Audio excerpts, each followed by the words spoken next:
Okay, what we're going to do today is make a dog leash from a fishing rod and reel.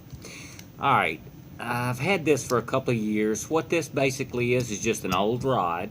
The tip broke off, although I can fix those myself, and I do. But anyway, it was just an old rod, so I decided I wanted to make a longer leash for my dog because I end up walking her with a regular leash, and a lot of times when there's no cars and she's out in an open field or something, she can run a lot farther than what the little leash will let it go, and she needs to. You know, the dogs like to do that. So what I did originally is you take the rod, I cut it off. It's about 10 inches, I guess, something like that.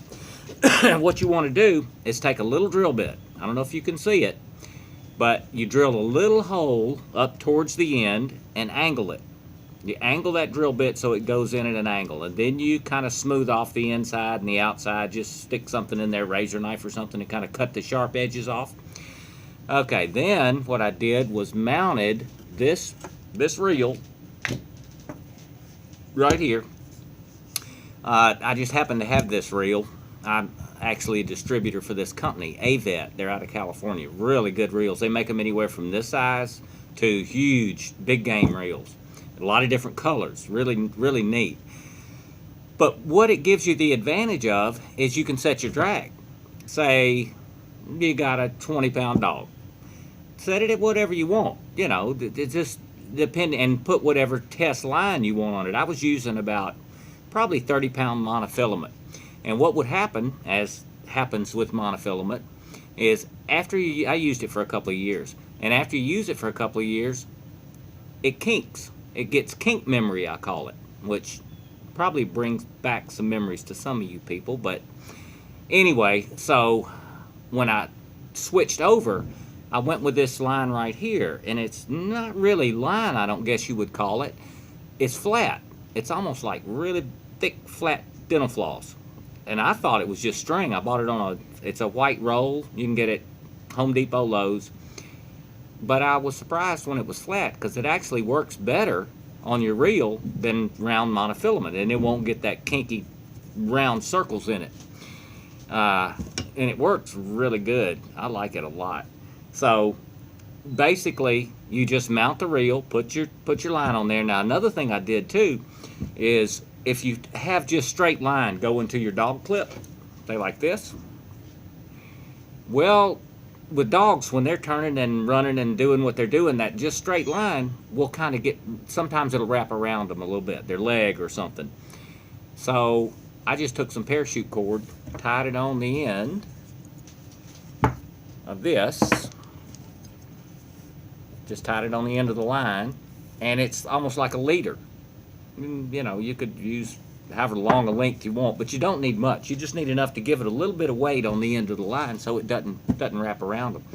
Now another thing you need to do too here, on this one, this is my original one, when you cut it off, of course it's going to be kind of rough. So you want to sand that a little bit, just get it smooth. But these things right here, these are brass ferrules. They come in Watermaker line kits, valves, fittings. And they'll have this little brass ferrule. I don't know if you can see it, but it's flared. It's got a flared tip on one end. And that just happens to work just perfect in the end of this rod. So you put it in, you glue it, and then you have a totally smooth, rounded surface all the way around the end of your rod. And that lets the line run in any direction, anywhere it wants to go, and it doesn't chafe it or rub it, or it doesn't. It makes it work really smooth. So basically that's it. Now since I made this one and used it for a couple of years, I upgraded, you might call it, if finding something on the side of the road and using it is an upgrade. This rod right here I found on the side of the road with a couple of other rods and a couple of old reels. This is an old rod. I don't know what kind it is, but it's really neat. You see this cast? Looks like cast aluminum or pot metal. That's a neat fitting right there. It screws onto the reel, and the way the reel tightens down, you of course unscrew this. When you screw it back down in, once you put your reel on, there's a bar right back here that pushes this little right angle piece down on the back of your reel. Really neat old design. I like old stuff.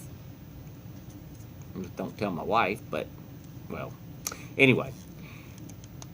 It really works good. And, of course, the advantages is you can set the drag at whatever you want, and you can release it to where that's just part tension, that's none, and then put it back up to part tension at whatever drag pound you set, or you can go all the way totally tight drag. So it works great. I mean, because lots of times they want to run. They need to run, and they can run if there's no cars or anything around.